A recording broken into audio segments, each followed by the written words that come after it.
Yeah, that was beautiful. You nailed that. You nailed it, Tyler Perry. You are a genius. I have always said it. You are a secret genius. Okay? You are a beautiful man. You nailed it. Okay? You fucking nailed it. You nailed it. That movie was fucking perfect. That movie was great. I loved it. The ending was fucking fantastic. Fuck Schindler's List. Fuck Schindler's List.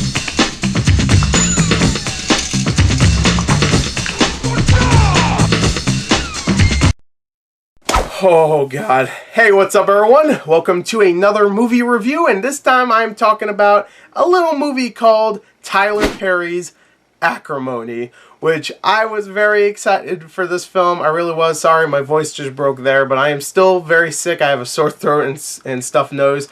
It's like it's never going away. Oh God, I'm miserable. But you know what? Let's say it right here. This movie made me a little bit happier. It made me a little bit happier. It shouldn't have, but it did. Somehow it did. So I'm going to give you, if I had I'd tip it right here. I go, ooh. I wouldn't have a fedora too. That's not my style. I mean, I look like that kind of guy, but I'm not that kind of guy. But if I did have a fedora though, I would tip it because he made me extremely happy today. By the way, this movie, Tyler Perry's Acrimony, I just want to let you guys know, if you don't know what acrimony means, it translates to bitterness or anger or hatred. So this movie translates, the title at least, is Tyler Perry's bitterness. What he has to be bitter about, I don't know. I have no clue. I have no clue whatsoever, because Tyler Perry is one of those guys that just, he can crap out a movie. He could be in the worst pile of shit ever. As long as he also produced, wrote, and directed it, which he does all the time, that movie will make tons and tons of money. Mainly because his movies cost like, supposedly this movie cost $20 million, but really this movie probably cost around $5 million. Most of it probably went to him for producing, writing, and directing. But supposedly it cost like $20 million, but okay, sure. But his movies cost still cheap, around 20, maybe even less, maybe a little bit more, but for the most part it's around the $20 million range, and they always make around $40-50 million. So his movies make money, and he always craps them out quick, cheap, inoffensive for the most part, and sometimes even when it's offensive, it's like that funny offensive where you're like, I should be offended, and I kind of am, but I'm actually laughing, so I'm not even going to I'm not going to sweat it. I'm just going to go home and think about this movie and go, I should be offended, but it's kind of funny in its offensiveness of how he portrays women and marriages and abusive husbands and stuff like that. Sometimes it shouldn't be funny. It really shouldn't, but somehow, some way, he makes it hilarious, mainly because the overacting, the terrible direction, the horrendous dialogue, all that stuff. That probably is the reason why I think a lot of that stuff is funny. And usually I don't watch the Madea movies. I don't. So what I do watch is the stuff where he isn't really in it, or if he's not in it, he's not really Madea. So Temptation, love that movie. It's so fucking terrible, but it's hilarious. It is a hilarious movie. I recommend everybody watch that movie, then watch the Spill.com review for it. Spill.com used to be a website. I used to love it. It was gone. It's gone. It's now Double Toasted, by the way, for people that are, fans of Double Toasted. That's what Double Toasted was before Double Toasted. I'm going to stop saying Double Toasted right now. But anyway, I highly recommend watching the Spill audio review for Temptation. It's perfect. It's both of them too. I think there's 2 reviews for Temptation. Read both of them. Listen to both of them. So there you go. My sore throat's acting up. Saudi. But anyway, this movie I couldn't wait for because Temptation was so hilarious. And I'm going to tell you right here. I know it's 3.5 minutes into this video, so I should probably get to the actual review. This movie is perfect. Perfect when it comes to what I wanted. What I wanted was a horrendously done marriage thriller, divorce thriller. I wanted something like that, and whatever that was, I feel like I got it. I feel like I got exactly what I wanted. This movie is so over the top and so insane at times. I don't want to jump the gun here. I'm just going to tell you right here. I'm not going to spoil it yet. I am going to get into spoilers in a minute, though. The last 10 minutes of this movie, I'm not going to tell you what happens. I'm just going to tell you it is one of the biggest jumps I've ever seen in terms of tones ever.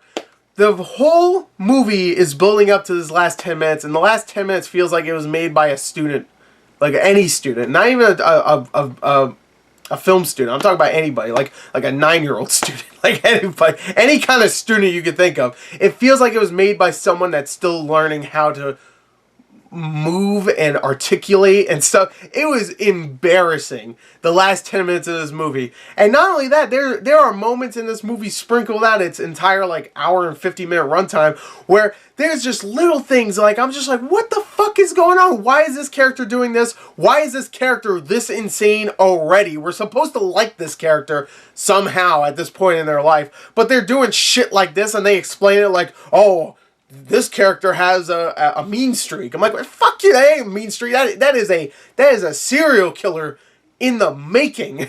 Like, there's things in this movie that I just couldn't believe they put in a movie, and they made it seem like, oh, it's not a big deal, whatever.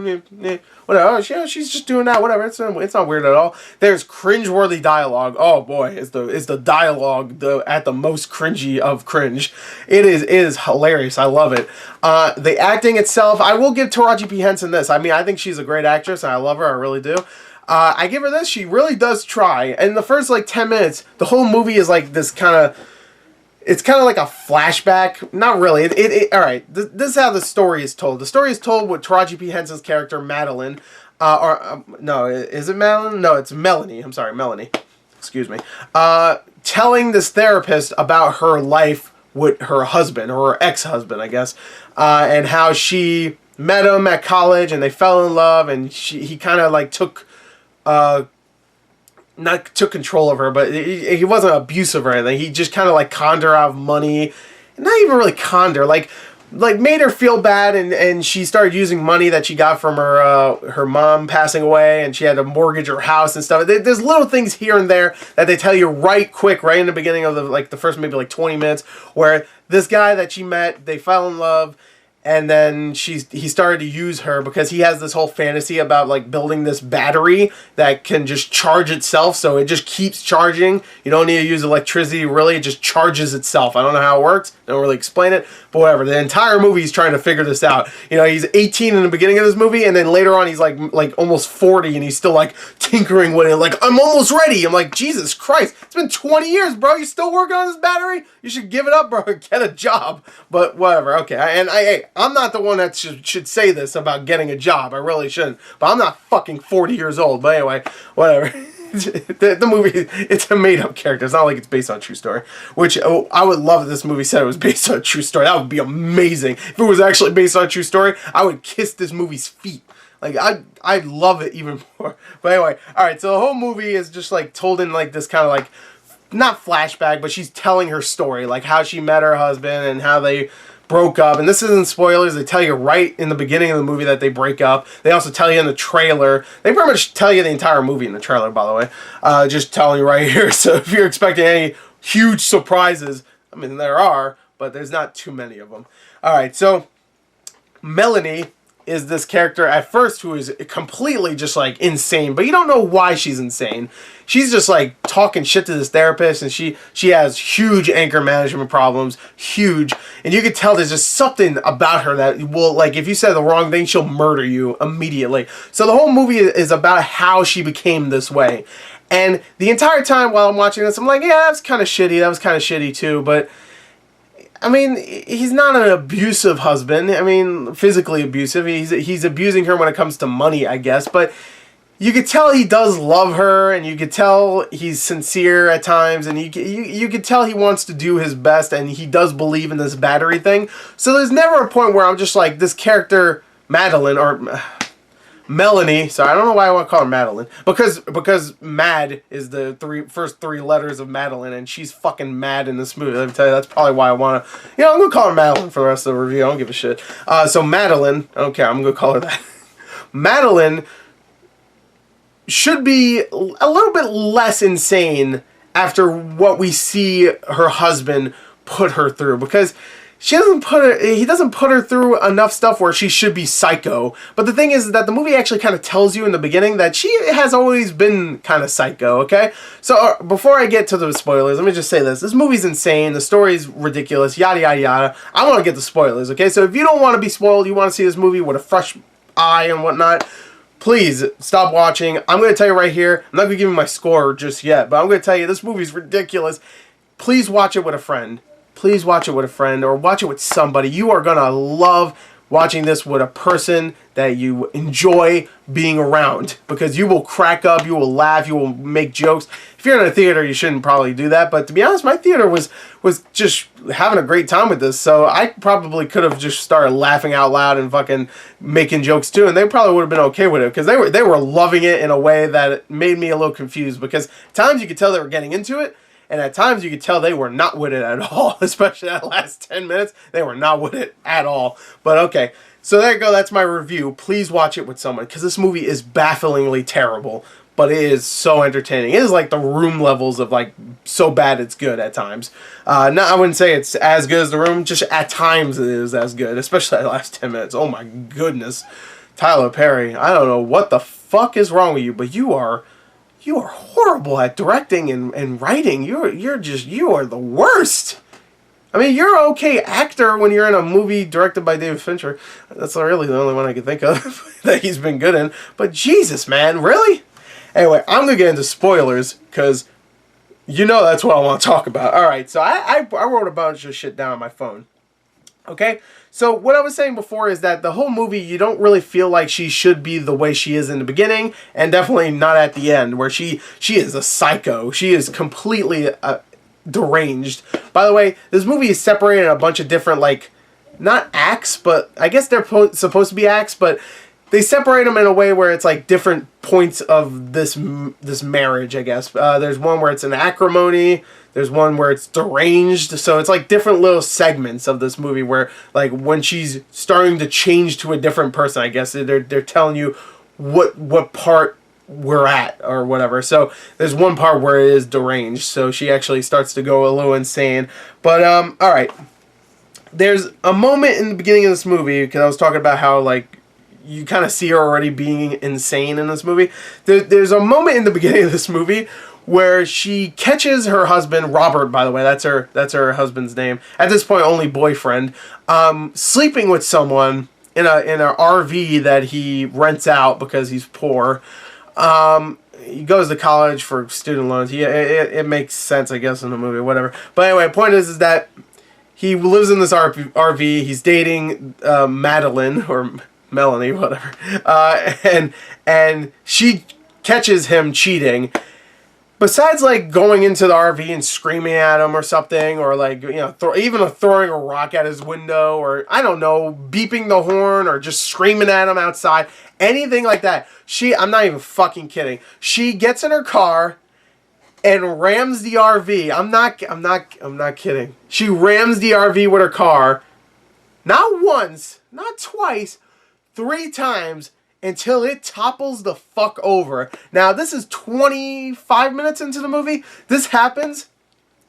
The guy, Robert, comes out. He's like, Madeline, Megan, whatever the fuck your name is. Madeline, I'm going to call her Madeline. Madeline, are you okay? Well, at first, she's like screaming and going like, oh, you cheated on me, blah, blah, blah. And to be fair, she did, at this point, already buy him a car. Because she had a lot of money because her mom passed away. So she bought him a car. So I guess you could say that this was just desserts. Like, oh, she crashed the car that she all right, actually, it's not the same car, I don't think, at least. But she drove into his home, which is also a car, I guess. But whatever. But it doesn't make sense, but whatever. There's no just desserts, really. You could have killed these people. But whatever. Especially a random person that had nothing to do with it at all. You could have killed this person. But, all right, so that happens, and then she has she starts bleeding from the nose or whatever because she banged herself on the steering wheel. Jesus Christ, I'm sorry, I'm still sick. But the steering wheel, she banged her head on it, so she's like, ooh, she's all delusional. So she faints, and they bring her to a hospital, and then you find out that she banged her uterus, where now she can't have children. They just mentioned that. there's not really any point to even mentioning that besides like, oh, he's the reason why now she can't have kids. Not really. It's because she's fucking nuts. I mean, I get it. He betrayed her. I get that. That sucks. But she's the one who drove into his RV with a car. Not once. Once I'd be like, oh my god, that was the dumbest shit I've ever seen. But okay, let's go home now. Twice? Alright. You did it twice. Now you're at the point of no return. 3 times, well, fuck you. You're at the point of no return. You might as well just go in there and fucking carpet bomb the entire place. Like, if she pulled out a bazooka out of nowhere, I wouldn't be surprised. I'd be like, all right, that's just who she is, I guess. This movie should have just went full nuts. Like, she pulls out 2 Uzis and just lights up the fucking RV. That would have been perfect. But anyway, that's just one scene. There are plenty of scenes where there's tons and tons of just like horrible dialogue where Taraji P. Henson's just looking pissed and she's just like, oh, you betrayed me, you cheated on me, and she's pushing Robert and stuff, and Robert's just looking all flustered like, I need to figure out this battery. He's like the black oh my god, Doc Brown. At times he's just like, I need to figure this out. Like, I need to get this battery and stuff. Like, there's times where it's just so insanely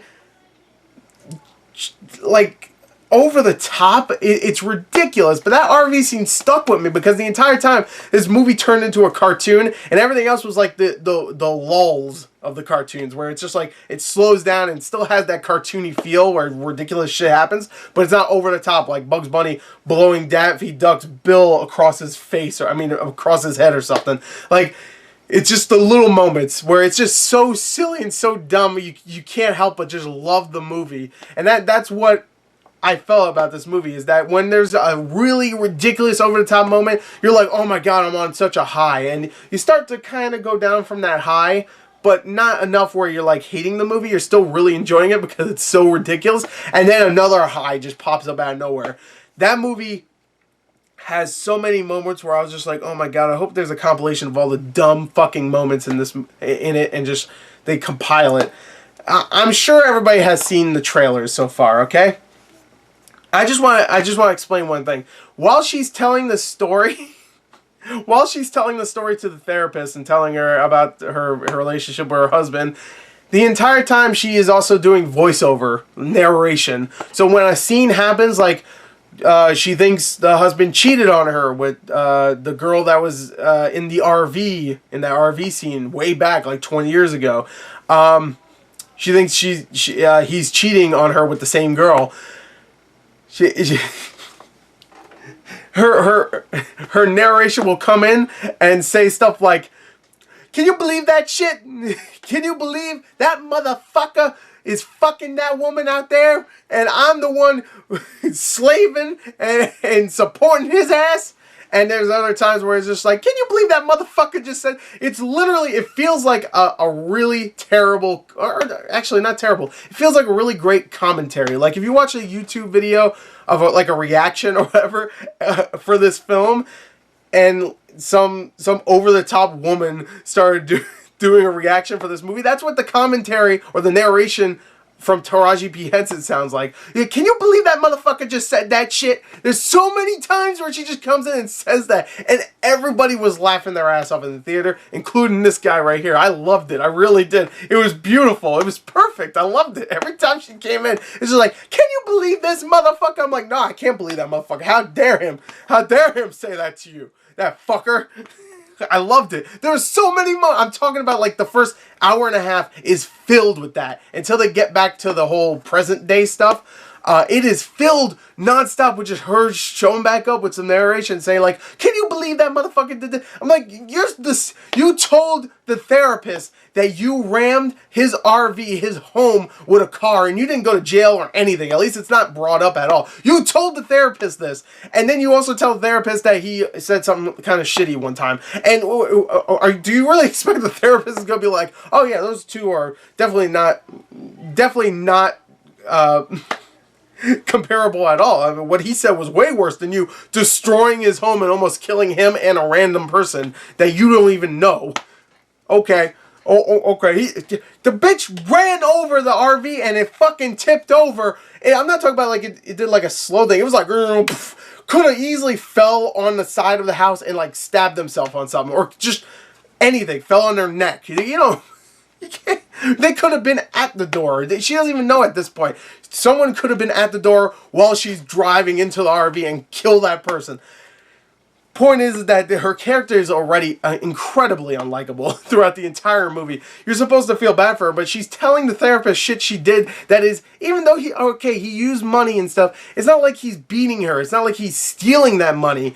He cheated on her. Yes, that's shitty, but does not deserve almost getting murdered, along with another person almost getting murdered, and also losing, pretty much having no home to go to now, because they don't even explain that too. She destroys his RV, which is the only place he can live. They don't even explain what happened there, because he didn't have any money at this point, so I'm assuming he lives somewhere. I guess maybe they just tipped the RV back over, but like I'm assuming that took a little bit of time to fix everything, because I'm sure everything, like the door was probably destroyed, and something else I'm sure got destroyed. Probably the plumbing in some way got destroyed. Something got destroyed. Anyway, this is all shit that doesn't matter. I'm just mentioning it because it's stuff that makes you like this character less, because it's all about her. It's all about her. Like, I gave him everything. I gave him everything. You gave him money that wasn't even fucking yours. You gave him a house, or mortgaged a house that wasn't even yours. So you didn't really give him anything. You gave him stuff that wasn't even yours to begin with. It was only yours because someone else died. That's literally it. The mother died, so she owned the house, and she owned the money that the mother left.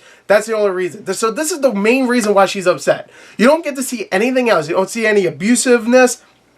Nothing. You see a pretty nerdy guy talk about this battery, just like, I need to fix this battery, I need to fix this battery. And he does some shitty things here and there. He says some shitty things, some little sly remarks. I will admit that. You know, he's not a perfect human at all. But for the most part, whenever he's on screen, I never went like, oh, that guy's a piece of shit. Everybody in my audience was, until like towards the end, where like it shifted quick, where everybody's like, oh, I hope that guy gets out of this. I hope she burn in hell. But it's a movie that wants you to hate someone just because a character keeps adding narration to the movie, saying like, oh, that guy's a piece of shit. You don't know what he did to me. He did this, he did that, he did this. Oh, look, here's a visualization of everything he did to me. He did this, he did this, he did this. He doesn't fuck me anymore. He doesn't do this. He divorced me, even though technically I divorced him. I wanted him to divorce me. So now I'm pissed that he moved on and had a family with someone else. So I'm gonna go stalk him and his new wife and do heinous shit like burn the wedding dress of the new wife, and I'm gonna go and stalk her on Facebook and do all this heinous shit, all leading up to the last 10 minutes of this movie. I wasn't ready for that. I mean, she drove a car into an RV. She keeps cursing and talking about these no good sons of bitches, and they fucked me, and yada yada yada. So all of this is leading up to this, and I still wasn't prepared for it. Even though I saw this stuff in the trailer, so I should have been prepared for it.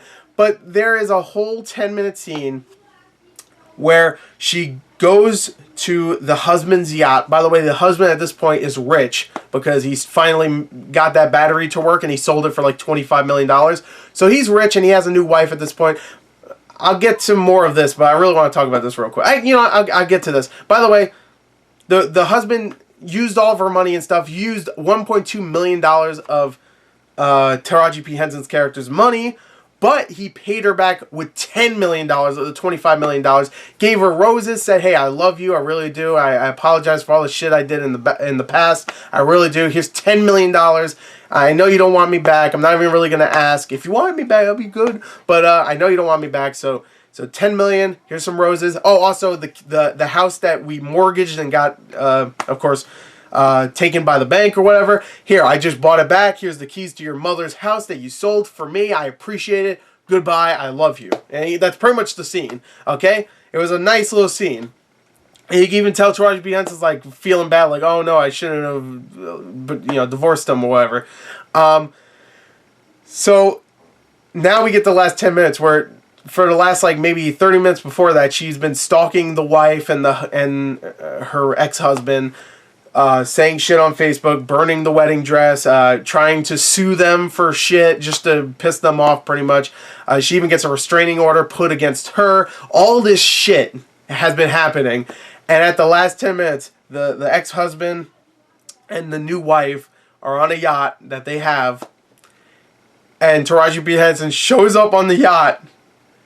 By the way, it is the worst looking set I've ever seen in my life. Now, it is, to be fair, it is a boat. It did look like a boat. So it did look like an actual yacht. But where they are is supposed to be, I guess, the ocean. No.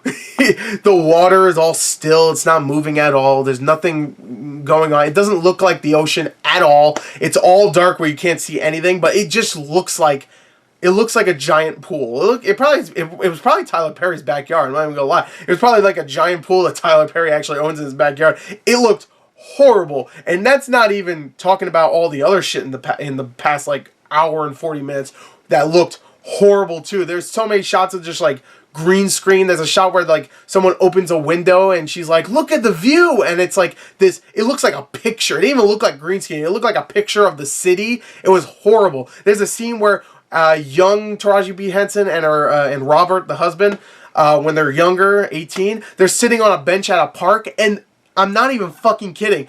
They're outside at a park, and the background is green screen. They're not actually outside. It's a green screen background. I couldn't believe how cheap this movie looked. Even like the cinematography and the camera work and the direction was horrible. The writing, of course, was horrible.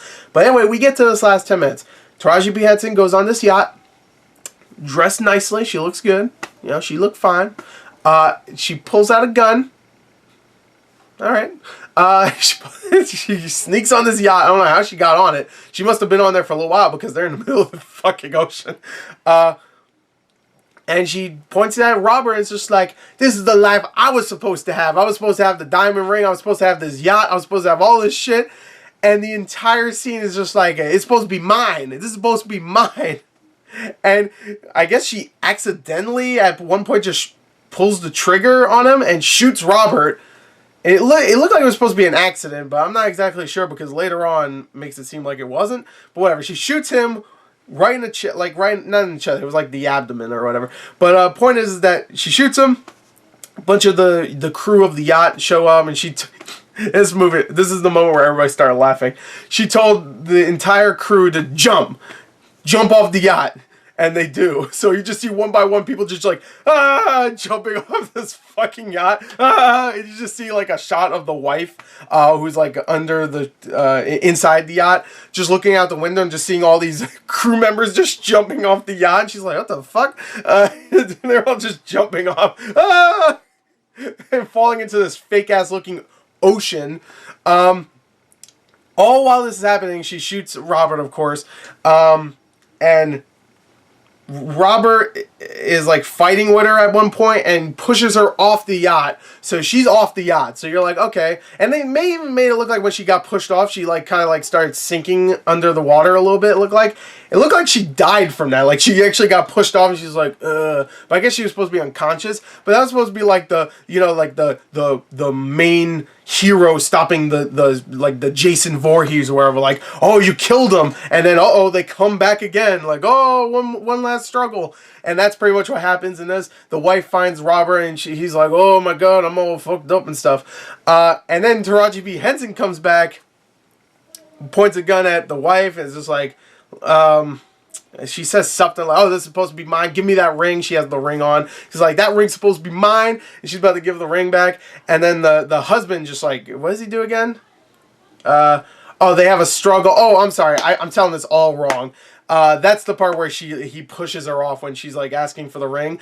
That's when he pushes her off the first time. And then he's on the ground. He's like struggling, like, oh, I'm shot. You have to go and get help. So the wife, the new wife, leaves the boat to go get help and find the crew members that got pushed off the boat.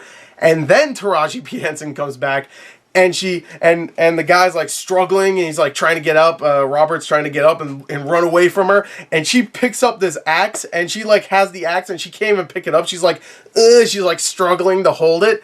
And there's one part where she like stabs him once, or like swings at him once, and you see like this terrible looking CGI blood. I'm like, oh my god. And then she steps in the middle of all of this chain, and I'm like, okay, so they're just gonna, like, he's gonna press a button, and she's gonna go over the boat and sink. That, like, there's gonna be an anchor that she sinks and she's gonna drown. And that's exactly what happened, except it is the most hilarious shit. They're playing, I think, Nina Simone at this point. There's a whole Nina Simone thing in this. They're playing Nina Simone, I think. I can't remember the song, but I think it was Nina Simone. A song. I cannot remember what the song was, though. Well, she's like, oh. It's like this close-up of Taraji Beyonce going, she's trying not to die, and she dies, and it's like, there's supposed to be, like, I guess, this beautiful moment where it's like, it looks all nice and stuff, except the ocean, I guess the ocean's only like 20 feet deep at this point, because she's only like maybe, I don't know, 10 feet deep from where the anvil, not the anvil, that's it, I meant anchor. The anchor stopped, going because it hit the bottom of the ocean. So I guess the ocean at this point is only like 20-25 feet deep, because she's like, you could still see her. There's a point where you could still see her in the ocean, just like sinking there, like trying to get back up because she dying. And the whole time it's just like, are you serious? Like like you didn't even try. She should have sunk way deeper than that. Like 25 feet under. You can still see her. She's like, hey guys. Like, if I can almost reach the top. Like, I can almost reach the air. Like, she's so close.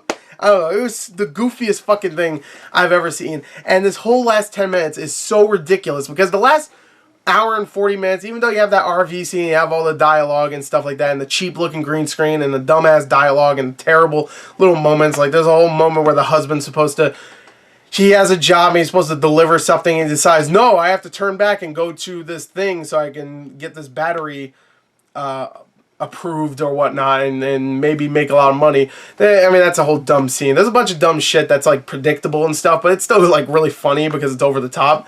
And for the most part, all the other actors in the movie are very over the top too, and the dialogue's so bad that you can like laugh at it. While all that stuff is really over the top, the last 10 minutes goes above and beyond. It's not over the top. There's no top left. It fucking exploded the top, and it's like, it's in the stratosphere. I can't even see that fucking thing anymore. It's like, I can still see the other hour and 40 minutes. I can still see the RV scene. That went above the top, way above the top. I can still see it. The last 10 minutes of this movie is fucking gone from this earth. It went somewhere else. I don't know where, but it is gone. This whole movie is ridiculous. And I loved it. I really did. I had a great time. I can't say I didn't, because I did. I know this review is long, but I had to talk about it. I really did. I know it's a very sloppy review and yada yada, but I just really wanted to talk about it and talk about what I loved about it. I even put some notes here. Let me see if I missed anything, just in case.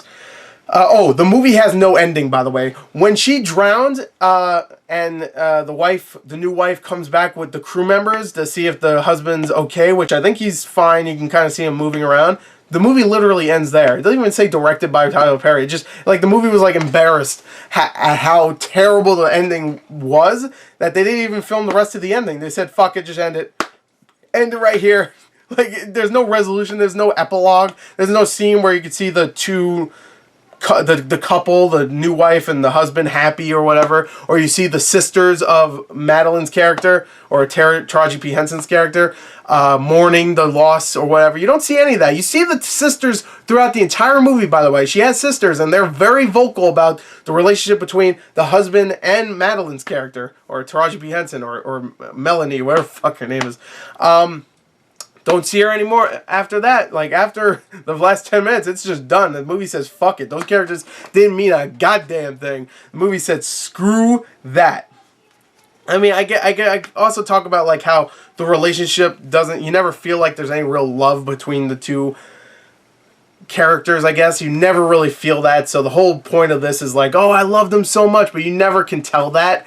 Mainly because every time there's even like a little scene where the Robert and Melanie, that's her character's actual name. I keep calling her Madeline though.